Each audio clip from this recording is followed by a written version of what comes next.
From Daily Trust News Center, this is the News Hour. Tonight on News Hour, another strike looms as Academic Staff Union of Universities plans fresh action.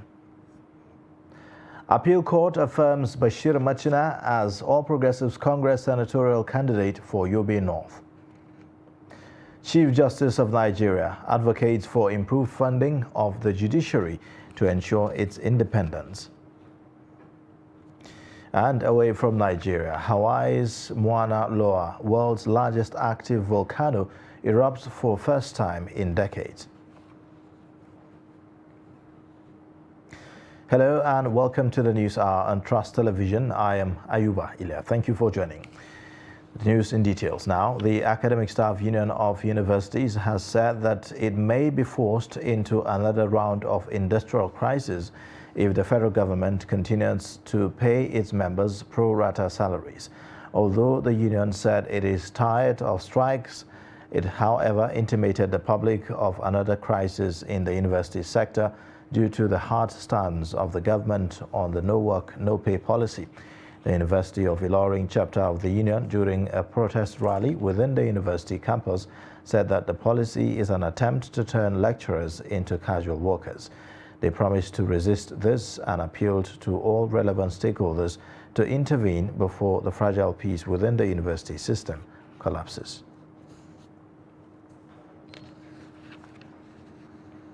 At the last time that university teachers received increase in their salary was 2009.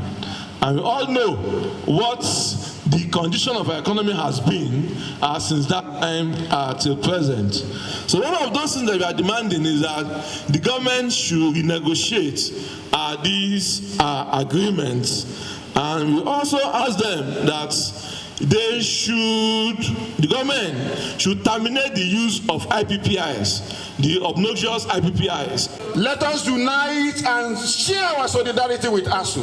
We don't want to go back to strike again. Tell Igige it's not fair to us. Tell him it is not too late. It should be fair to us. Tell him ASU will not be fair to him when we write the history of this struggle.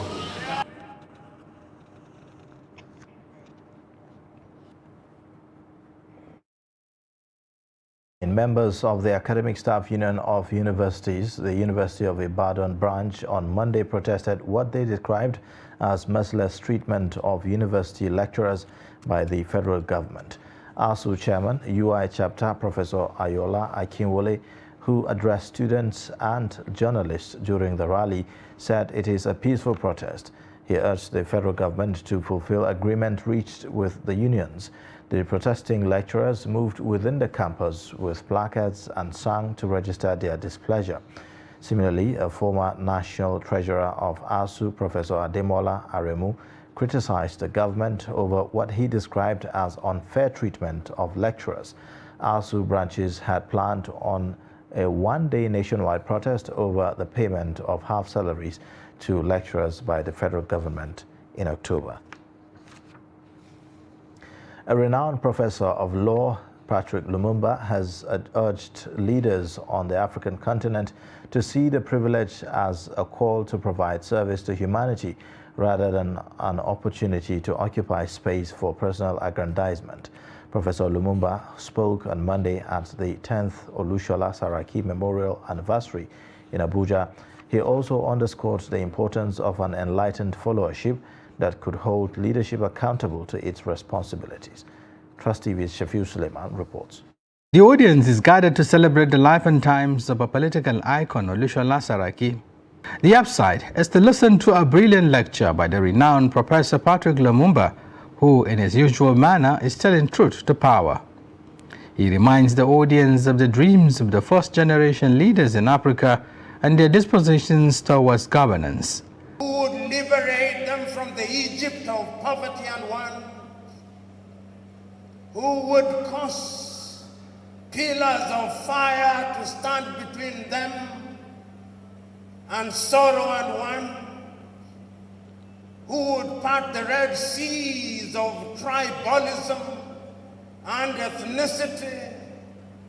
who in times of hunger would summon manna and quail from heaven. That is what they thought of their leaders, messiahs. One of the key limiting factors is the fault lines and impediments to Africa's renaissance in the face of neo-colonial tendencies. Economies are controlled by people from other civilizations. Why is it? These are uncomfortable questions which we must pose and confront and answer if the mother continent is to realize our potential. Professor Lumumba, who underscores the need for an enlightened followership that can hold leadership accountable, also draws the attention of those in position of authority to the consequences of failure to meet the yearnings and aspirations of the people. You may lead them in a particular direction. You may think that you have lulled them into a false sense of security. You may think that you have deadened their minds. But always remember that one day, if you don't do that which is good and right for your fellow men, there is a day of reckoning. The memorial lecture, which has representative of President Muhammadu Buhari in attendance, draws audience from across political divides and cultural affiliations, and is coming in the midst of electioneering ahead of the 2023 elections. Shafiu Suleiman, Trust TV News, Abuja. The Court of Appeal in Abuja has affirmed Bashir Sharif Machina as the authentic All Progressives Congress candidate for Yobe North Senatorial District, delivering judgment on the appeal filed by the President of the Senate. A three-member panel of the appellate court led by Justice Monica Dongban Mensem held that the primary election conducted by the party on 9th of June is invalid as it was in breach of the Constitution. The court upheld the judgment of the Federal High Court sitting in Damaturu, Yobe State, which held that the President of the Senate, Ahmad Lawan, is not the APC candidate for Yobe North Senatorial District in next year's election into the National Assembly. The court had submitted that Lawan did not participate in the legally recognized primary election of the APC to select its candidate in the election held on 28th of May 2022. The appellant is to pay the sum of 1 billion naira to the first respondent, Bashir Sharif Machina, as cost.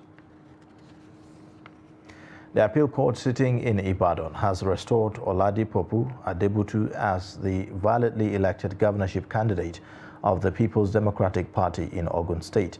The court also reinstated the 3 senatorial candidates, 9 House of Representatives members, and 26 House of Assembly candidates who all emerged from the primaries of the party conducted by the National Working Committee and monitored by the Independent National Electoral Commission. The report. Justice Oluremi Oguntoyinbo of the Federal High Court, Abeokuta, the Ogun State capital, had on September 27 voided the primaries which produced Adebutu and others and directed the court of fresh primaries within 14 days. Dissatisfied with the judgment, the PDP, through its counsel, appealed the verdict and asked the appellate court to set aside the lower court's decision. In the same vein, Adebutu, also affected by the judgment of the lower court, filed an appeal against the Court of Justice, Oguntoyinbo. Judgment is anchored on 2 sets of cases filed by members of our party. The first set are those who claim that they emerge as candidates from primaries conducted by the state chapter of the party in Ogun State. Of course, when some of us reviewed the matter that transpired at the lower court, we felt it was not really a proper thing that the delegate under the extant law, particularly the Electoral Act and the 1999 Constitution, particularly Section 285, that delegate cannot challenge the outcome of primary.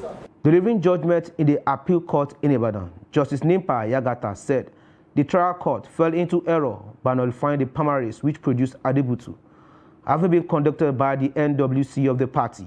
Yagata said Taiwo, Olabode Idris, and others who instituted the case at the lower court were not aspirants of the party and consequently had no locus to challenge the outcome of the primaries. I've never doubted this appellate court, and we are very happy that the judgment has come the way it has come. It has come. So, and I've always been speaking to the minds of our members to be calm and ready for today. Well, it's so pleasing because court has reaffirmed its position as the hope of common man, and perhaps as a place where this democracy can be preserved. The judge declared that only the NWC of the party and not the state working committee has the power to conduct primaries, as spelled out in section 221 of the 1999 Constitution. The governor of Osun State, Ademola Adeleke, on Monday sacked 3 traditional rulers appointed and installed by his predecessor, Adegboyega Oyetola. In his Executive Order 5, Adeleke reversed the appointment of Akinru of Ikiru, Ari of Ire, and Owa of Igbajo, and ordered security operatives to take charge at their palace. He said all appointments of traditional rulers made by Oyetola after 17th of July 2022 will be reviewed to ensure there was strict compliance with due process of chieftaincy declarations and native law, custom, and tradition relating to such chieftaincies. The new Owa of Igbajo, Oba Adegboyega Famodu, who was appointed and installed as Obad at a week to the end of Oyetola's tenure, is the immediate past chairman of the All Progressives Congress in the state. The governor said that the appointments of Akinru of Ikiru, Ari of Ire, and Owa of Igbajo are hereby put on hold pending review. A federal high court sitting in Yola, Adamawa State, has nullified the election of the Speaker of the Adamawa State House of Assembly, Aminu Iya Abbas, as the candidate of the People's Democratic Party for Adamawa Central Senatorial District for the 2023 elections. He, however, has the option to appeal the judgment. Justice Abdulaziz Anka, in his ruling on Monday, voided the senatorial primary for Adamawa Central conducted by the PDP. The suit was filed by Mohammed Modibo against the PDP and 4 others. Justice Anka held that the participation of the 4th defendant, who is the chairman, governing council of Adamawa State University, Awal Tukuru, as a political appointee without compliance to the new Electoral Act 2022, violated the process. Hence, the entire process stands nullified. Several permanent voters' cards and other items were destroyed when some hoodlums set the Independent National Electoral Commission office in the Easy local government area of Ebonyi State on fire. An ex-National Commissioner and Chairman, Information and Voter Education Committee, Festus Okoye, disclosed this in a statement on Sunday. Okoye said that although no casualties resulted from the attack, the main building and all the movable and immovable items inside were destroyed. These include 340 ballot boxes, 130 voting cubicles, 14 electric power generators, large water storage tanks, assorted office furniture and fixtures, and yet to be determined quantities of permanent voters' cards. He said that security agencies have been informed about the most recent incident and that an investigation has started. He noted that the attack is the 3rd attack on local government offices in less than 3 weeks, following similar attacks on INEC offices in Ogun and Osun State on 10th of November 2022.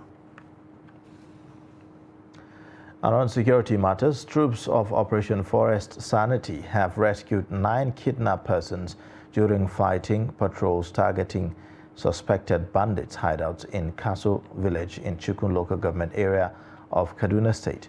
According to the operational feedback to the Kaduna State government, the troops engaged the bandits on the Tantatu high ground as they abandoned their camp and fled further into the forest.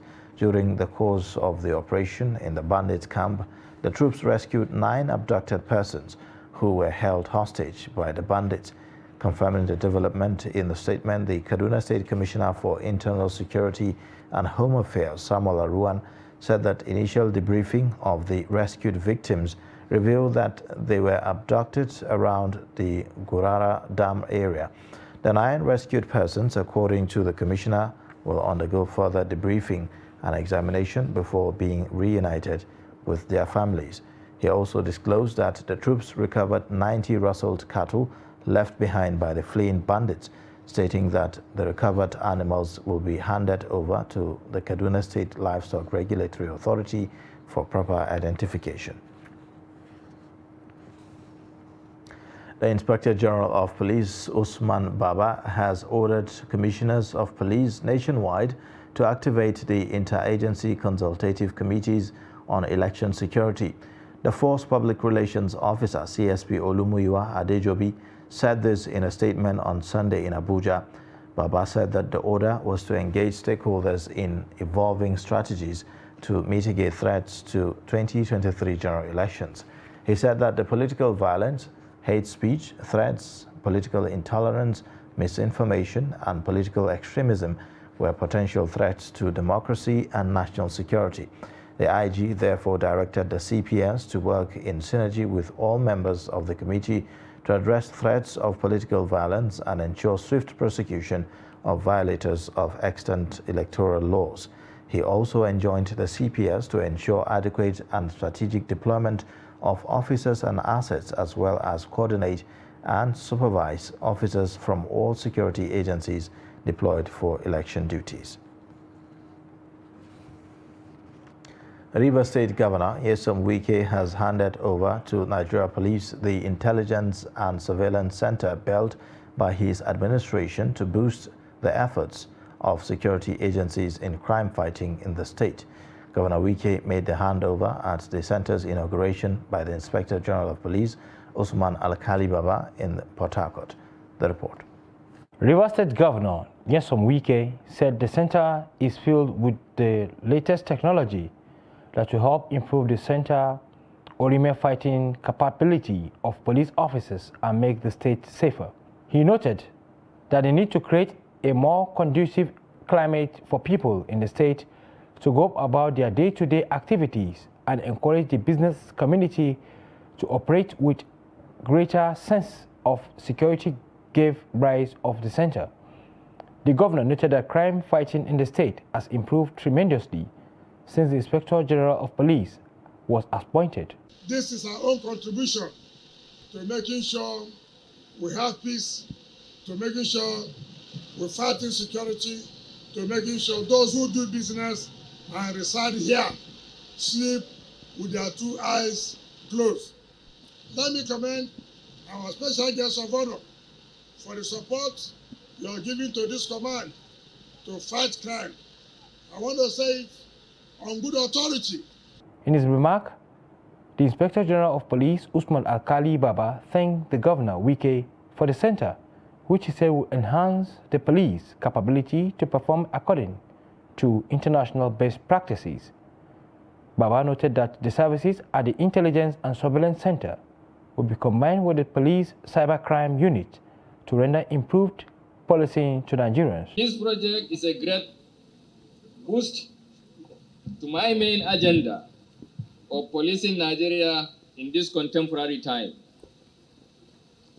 which is in tandem with providing international best practice of using technology and ICT to police with ease. Governor Wike assured that another intelligence and surveillance center will be built and donated to the police in the next 6 months.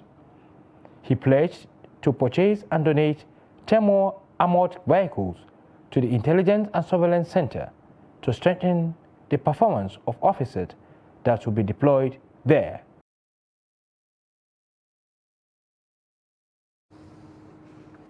Now, for many Nigerians, saving money at this critical time of dwindling economic resources despite earning a salary is crucial for survival.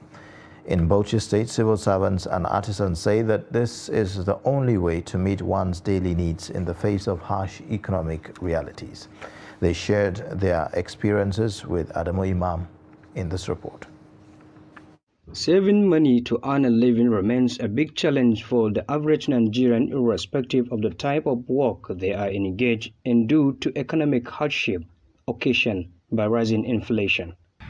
I personally partake in helps me a lot, because if not for that saving, I don't think if I can be able to raise up something as civil servant. You know how the salary structure is and the economic hardship being faced by Nigerians. Too many occasional deposits in periodic non-debit accounts or cooperative contributions for future usage can be life-saving, but such decisions don't come easy. Little by little, I have a grinding machine that my wife uses to fetch us money for the family and children's school fees. But we engage in serious contribution and as well as buying and selling just to survive. At least we thank God for our lives. So this issue of saving money has become source of concern. Looking at the challenges of economic resources, sometimes what to eat is hard, regardless of keeping money aside for other purposes, until we force ourselves to save in case of eventualities in life. Despite the above stated challenges, Nigerians have always found a way of survival either through savings or other means outside their monthly income. Adamu Imam, Trust TV News, Bauchi. As the legal new year unfolds, the Chief Justice of Nigeria, Justice Olukayode Ariwoola, says that the Nigerian judiciary is yet to be free or truly independent as the third arm of government.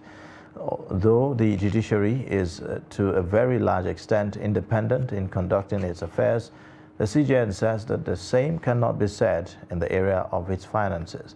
He made the remarks while conferring Senior Advocate of Nigeria on 62 lawyers elevated to the rank by the Legal Practitioners Privileges Committee.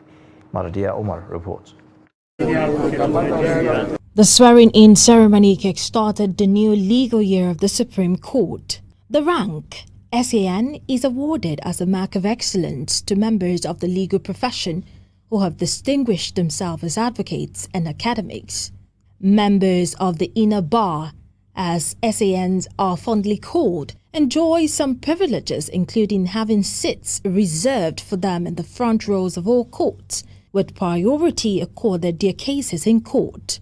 The successful candidates comprised of 53 in the advocacy category, while the other 9 are of the academic category. Beyond the ceremony, conversation would turn to the area of financing the judiciary, which the Chief Justice believes is impeding the independence of the judiciary.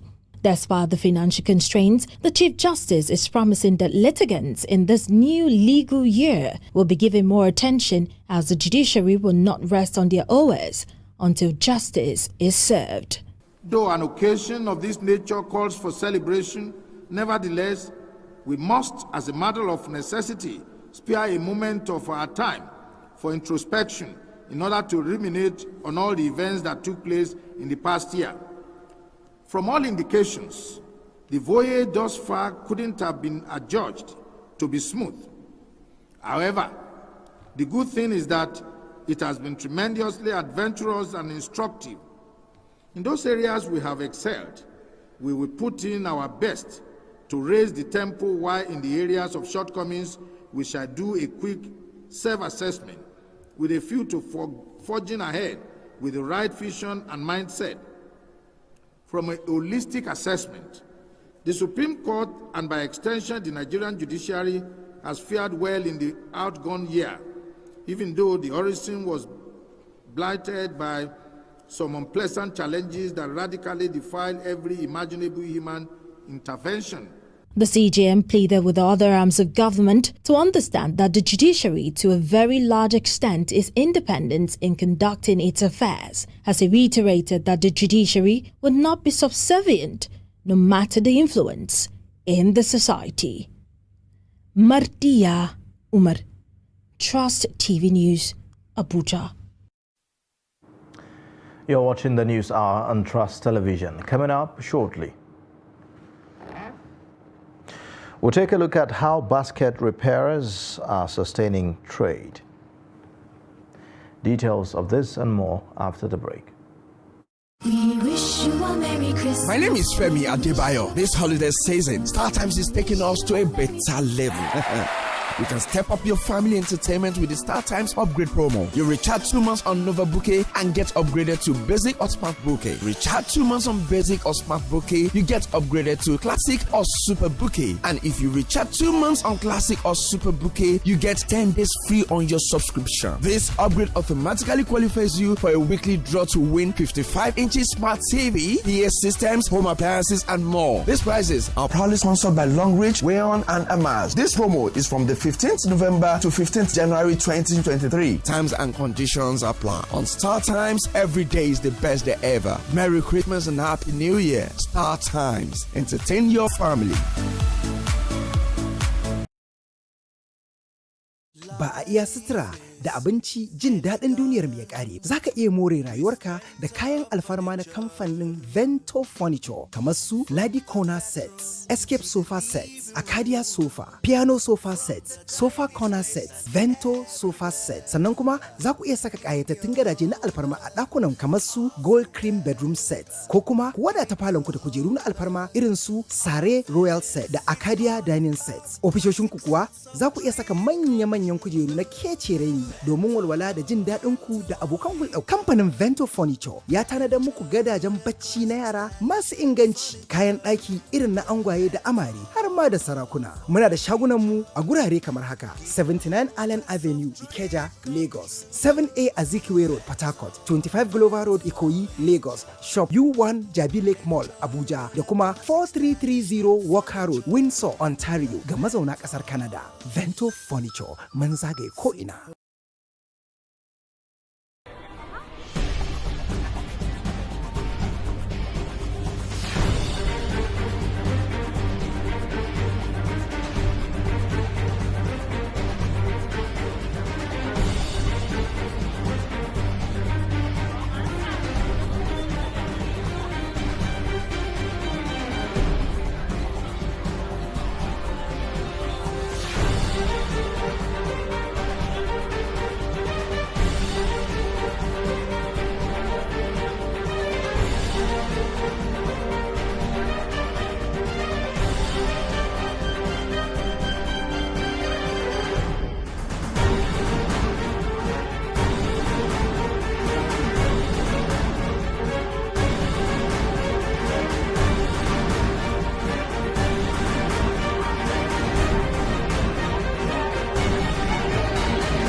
TV, documenting the Nigerian story.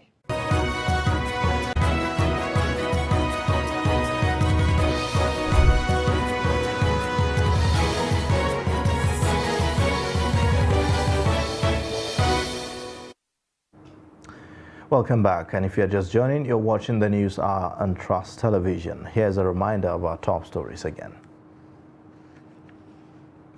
Another strike looms as Academic Staff Union of Universities plans fresh action.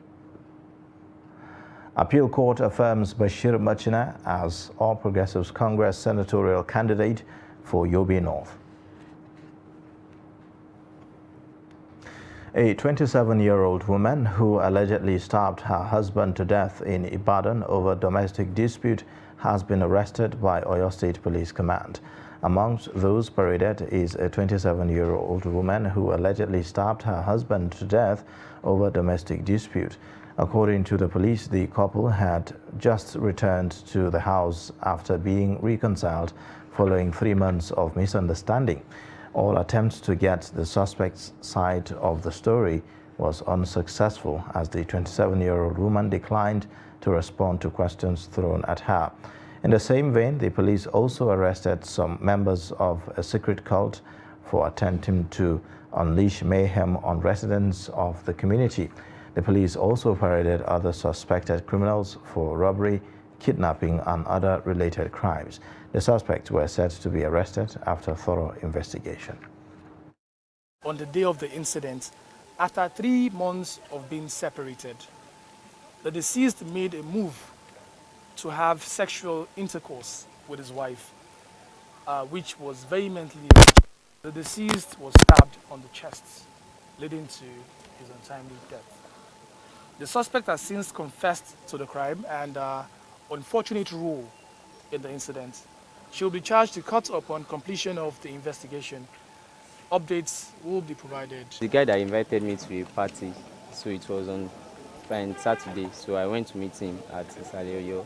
So he was the one that asked me to enter the bus and he will meet me there. So I'm not aware of where we were going and I did not know the location, so he asked me to follow them.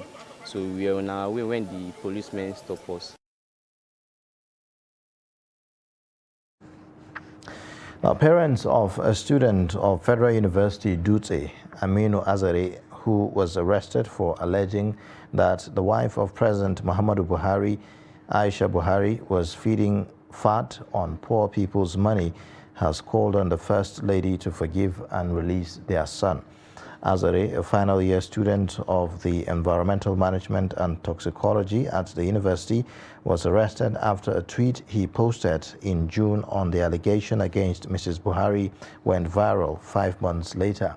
He attached a photo of Buhari to the tweet. Speaking to BBC Hausa on Monday, the uncle of the arrested student, Shehu Baba Azare, said that the family is appealing to the wife of the president to forgive their son. He said Azare was taken on 17th of November to Abuja, where he was allegedly remanded and tortured in the presence of Mrs. Aisha Buhari. According to Premium Times, Mrs. Buhari's spokesperson, Aliu Abdullahi, when contacted, was yet to respond to the allegations. The arrest of the student has been greeted with outrage on Twitter, with some young Nigerians blasting Mrs. Buhari for being intolerant. Amnesty International has also criticized the move. Now, an early morning fire on Monday razed 2 blocks of shops at the Kano Street section of the main market in Onitsha, Anambra State. We'll bring you details of that in our subsequent bulletins. Now, the federal government has advised Nigerians in the United Kingdom and the United States and European countries to beware of thieves disposing travelers of their belongings. Minister of Information and Culture, Lai Mohammed, gave the advice on Monday at the 5th edition of the President Muhammadu Buhari administration scorecard. The US and the UK had in October warned of possible terror attacks in Abuja, especially at the government buildings, places of worship, schools, and other centers where large crowds gather. Both countries also commenced the evacuation of their citizens from Nigerian political capital. However, Mohammed dismissed the terror alert, saying that the government won't be stampeded and that Nigeria is safer than in May 2015 when Buhari came into office. We'll take a short breather, and then when we return, the news hour continues. Join us again.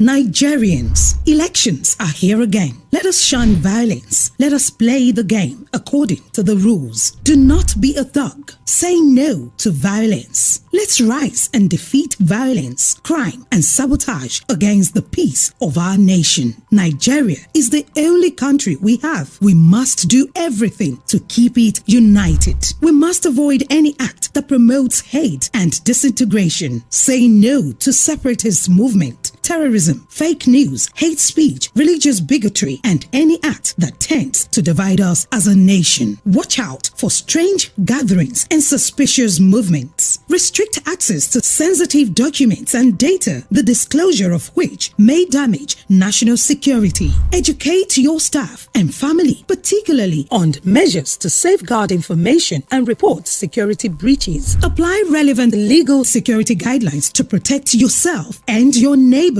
Due to misinformation and wrong choices, some idle persons resort to vices in their greed to get rich quick. They resort to kidnapping, killings for rituals, and other heinous crimes. Avoid wrong use of the social media. Before you broadcast that false message, think twice. Ask whether it will promote peace or violence. For safety at home, still be security conscious. Educate your household on safety tips. Report all suspicious movements and persons to the security agencies nearest to you. Be a good citizen. Be patriotic. To pass security information, please call 0813-222-2105, 0915-339-1309, 0908-837-3514, or send a mail to dsspr@dss.gov.ng. This message is from the Department of State Services, DSS.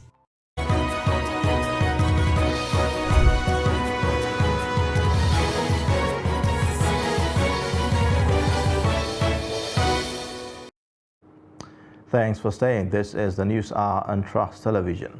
Now, farmers in Benue State are disagreeing over the state government's intervention in the agricultural sector.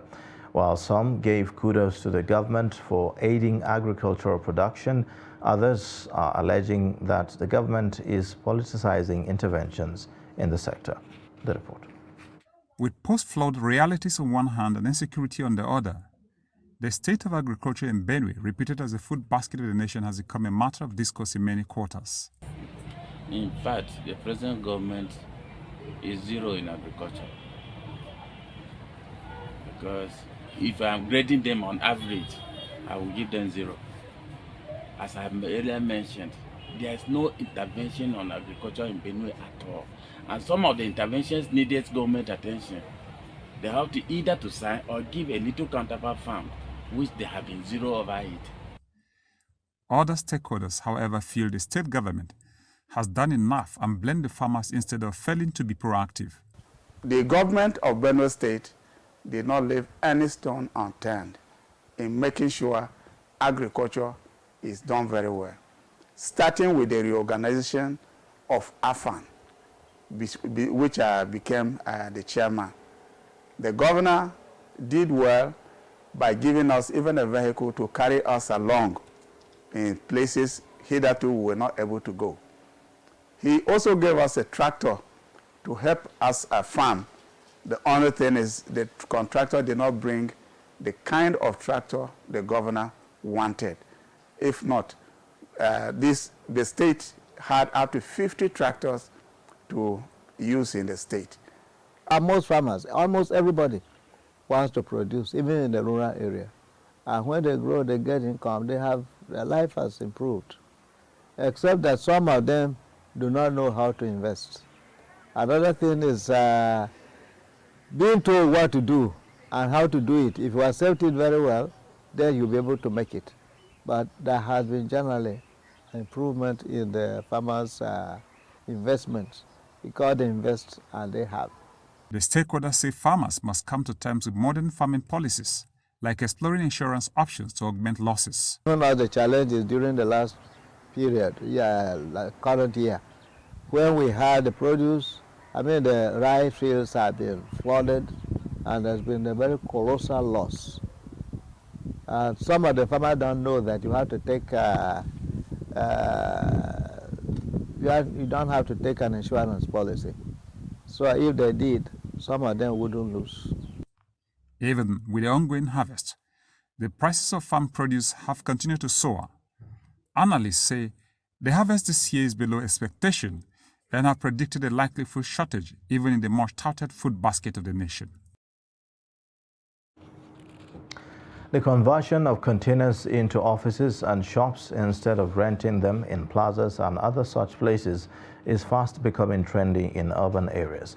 To some, the popularization of the trend is because it is cost-effective, while others see it as a new form of technological advancement.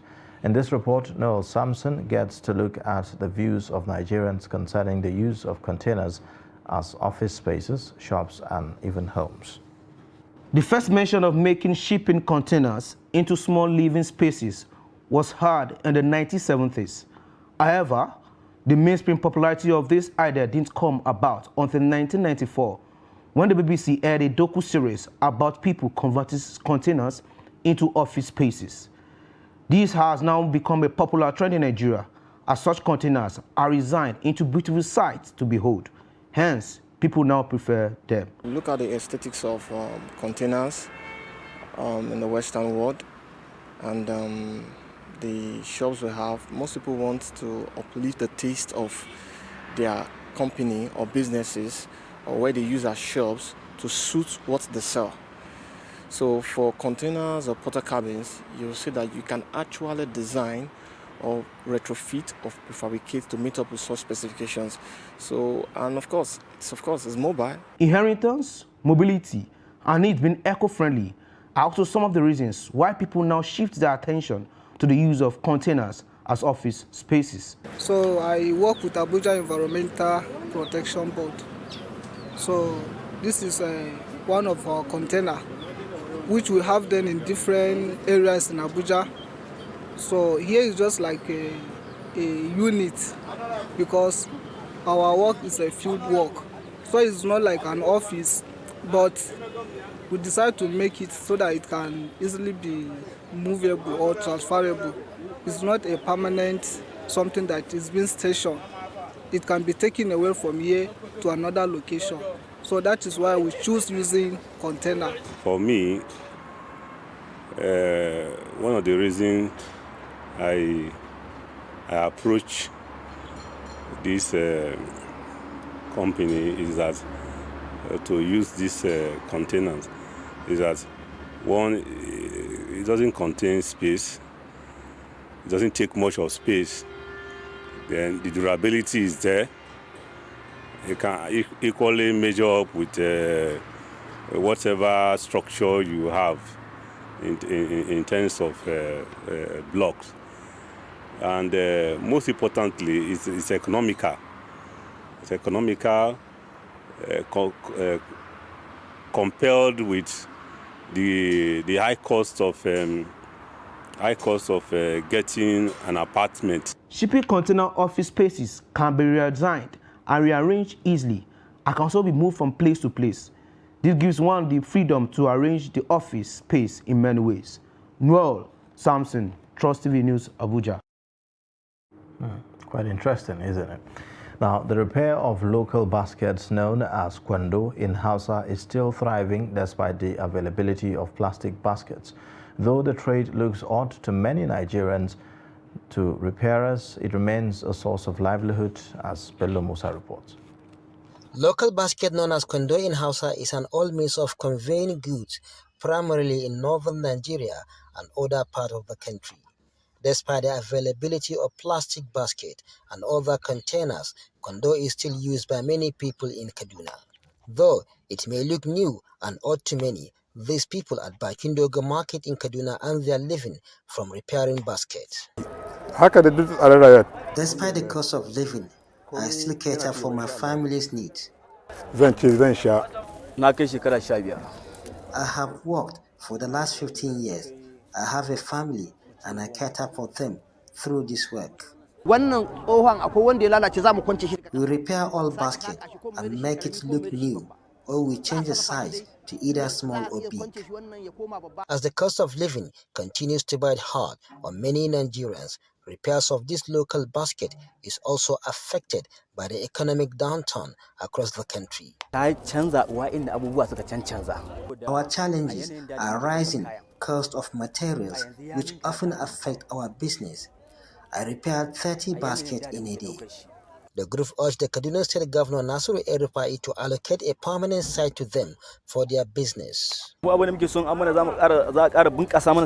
to have a permanent place where we can carry out our activities without inconveniencing other people. We are converting waste to wealth, and people and other authorities see our heap of basket as waste, which is not so. We want government to allocate permanent and convenient place for us because we create employment here. Despite the growing unemployment rate in the country, these Nigerians are using their talent to keep themselves occupied and also earn a living. For these Nigerians, they are not just creating jobs for themselves, but also creating opportunities for others. Bello Musa, Trust TV News, Kaduna.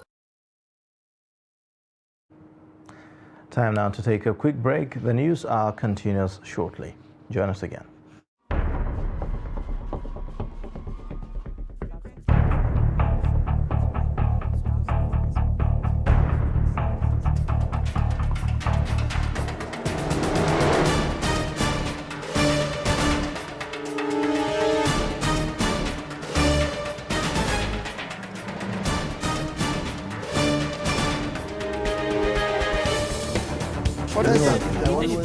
That's great. Good to see you.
Thanks for staying with us. This is the News Hour on Trust Television. Now, moving on.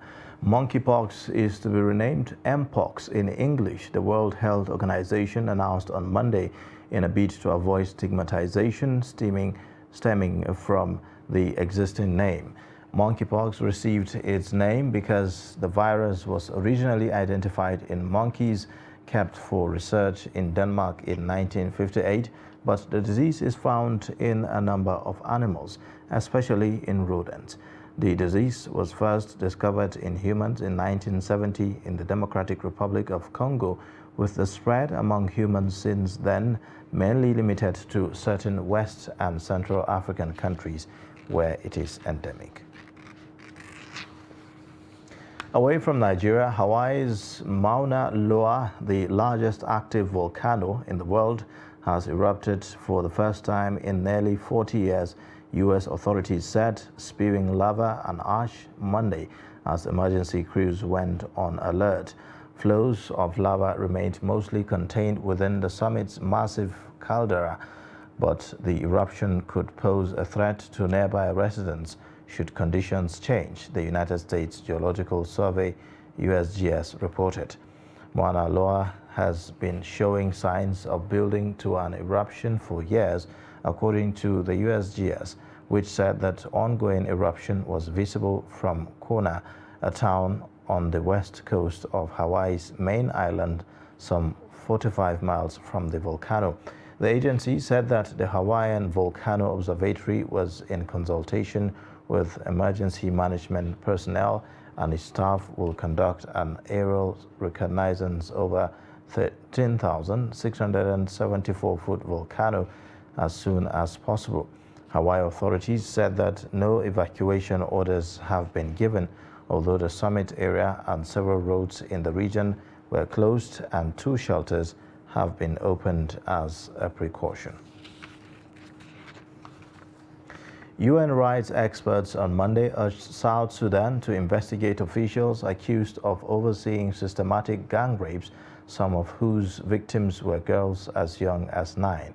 Investigators say that sexual abuse has been used as a weapon by all sides in South Sudan's civil conflict, which erupted in 2013 and triggered Africa's biggest refugee crisis since the 1994 Rwanda genocide. The Commission on Human Rights in South Sudan said that it had reasonable grounds to believe a country commissioner in northern Oil Rich State of Unity orchestrated gang rapes at a military camp. The documented abuses also involved beheadings, with rape victims being forced to carry the severed heads, victims being burnt alive, and days of brutal sexual assaults, the UN experts said in a statement. Multiple witnesses said that the Unity official planned and ordered the attacks, which were led by his deputy and followed strikingly similar patterns in different areas, according to the statement.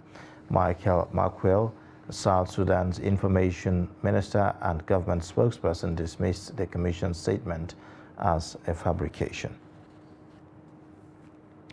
A court in Comoros on Monday handed down a life sentence for high treason to ex-President Ahmed Abdallah Sambi, who was convicted of selling passports to stateless people living in the Gulf.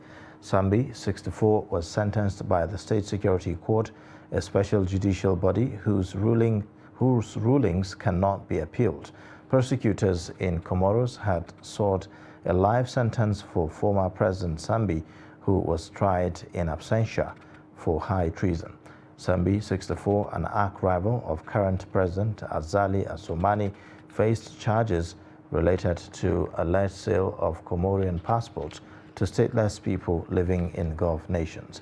Public prosecutor Ali Mohammed had said that last week before the elite State Security Court that Sambi betrayed the mission entrusted to him by the Comorians. Sambi, who led the small Indian Ocean country between 2006 and 2011, passed a law in 2008 allowing the sale of passports at an exorbitant fee. The former president was accused of embezzling millions of dollars under the scheme. Time now to join Adeni Ajishafe for Sports Update.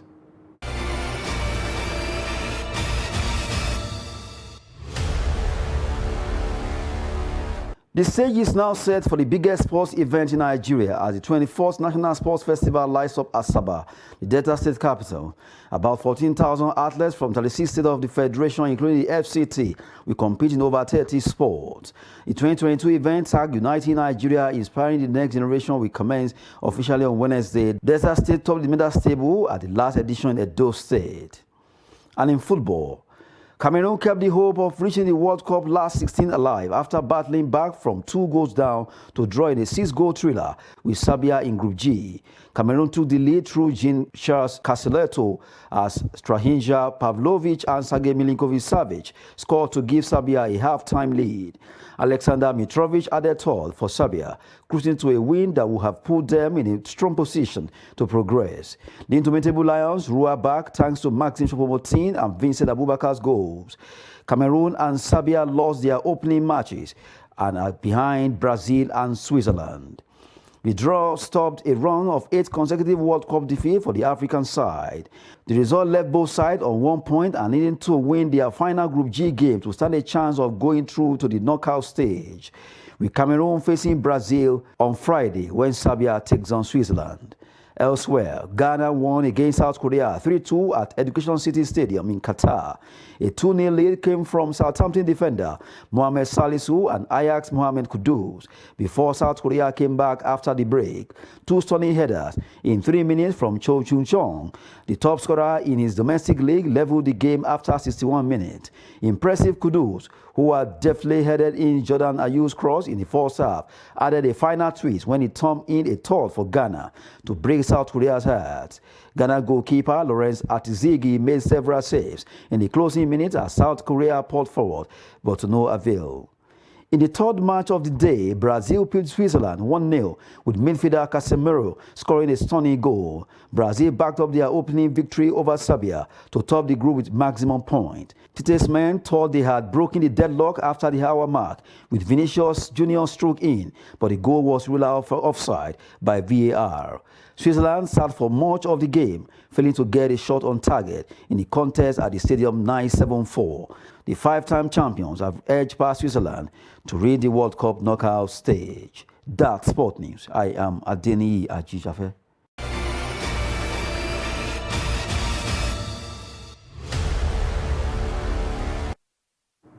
And that wraps up the news hour for tonight. You can watch more via all our social media platforms and also on our YouTube channel.